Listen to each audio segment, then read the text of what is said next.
তো দর্শক, এই ভিডিওটা আমি সর্বোচ্চ শেয়ার চাই, কেন আপনার একটা শেয়ারে হয়তো এই ভাইটির জীবন অবশ্যই বেঁচে যেতে পারে। আসসালামু আলাইকুম দেশবাসী, কি অবস্থা সবার, কেমন আছেন? আশা করি ভালো আছেন, কিন্তু আমি ভালো নেই। আমার বাড়ির পাশে একজন মুরব্বী, একজন বড় ভাই বলতে পারেন, আমার বাড়ির পাশে সিএনজি ড্রাইভার, উনি আজকে অনেকদিন যাবত অসুস্থ আর টাকার অভাবে চিকিৎসা করতে পারতেছে না। আপনাদেরকে একটু দেখে এদিকে আসুন। অনেকগুলা ফাইল, অনেকগুলা রোগ ওনার। হ্যাঁ, ওনার লিভারের সমস্যা, কিডনি সমস্যা, আরো অনেকগুলো সমস্যা আছে। টাকার অভাবে চিকিৎসা করতে পারতেছে। আপনারা একটু দেখেন ওনাকে। এখন আমরা ওনার ওয়াইফ থেকে শুনবো যে ওনার কি কি সমস্যা বা কি সমস্যার কারণে ওনারা চিকিৎসা করতে পারতেছেন না।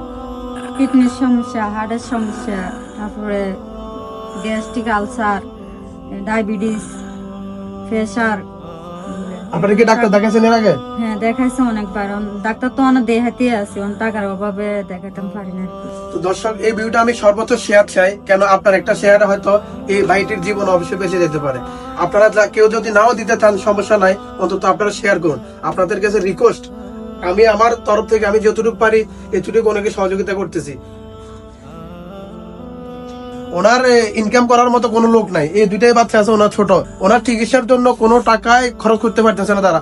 আপনার একটা শেয়ারে কিন্তু ওনার জীবন হয়তো বেঁচে যেতে পারে। আপনারা সর্বোচ্চ এই ভিডিওটা শেয়ার করবেন, যেহেতু প্রবাস ভাইরা আছেন, তারা যতটুকু সহযোগিতা করতে পারেন অবশ্যই সহযোগিতা করবেন। আর আমরা এখন দিদার ভাই থেকে কিছু শুনবো ওনার বিস্তারিত। দিদার ভাই একটু। আসসালামু আলাইকুম সম্মানিত দর্শক, এই যে মানুষটি আজকে প্রায় 1 বছর থেকে উনি খুবই অসুস্থ, ওনার পরিবার নিঃস্ব হয়ে গেছে। এই ছোট ছোট মাসুম বাচ্চারা স্কুলে পড়াশোনা করে, এই ছোট ছোট বাচ্চাদের দিকে তাকিয়ে তাদের পড়াশোনা বন্ধ হয়ে যাচ্ছে চিরতরে। তাদের বাবার যে আলোর যে প্রদীপ, সে প্রদীপ নিভে নিভে অবস্থা। আজকে 2 দিন থেকে উনি কোনো কথা বলতে পারছেন না। ওনার কিডনি জটিলতা, লিভার জটিলতা নিয়ে ঢাকা, কুমিল্লা বিভিন্ন হাসপাতালে দৌড়াদৌড়ি করতে গিয়ে আজকে 7 মাস থেকে ওনারা পুরোপুরি নিঃস্ব হয়ে গেছেন। আপনারা যদি একটি শেয়ার করেন, হয়তো ওনার জীবন বাঁচতে পারে, ওনার পরিবার সুন্দর আলোর পথ দেখতে পারে। আমি চাচ্ছি আপনারা ভিডিওটি বেশি বেশি শেয়ার করুন।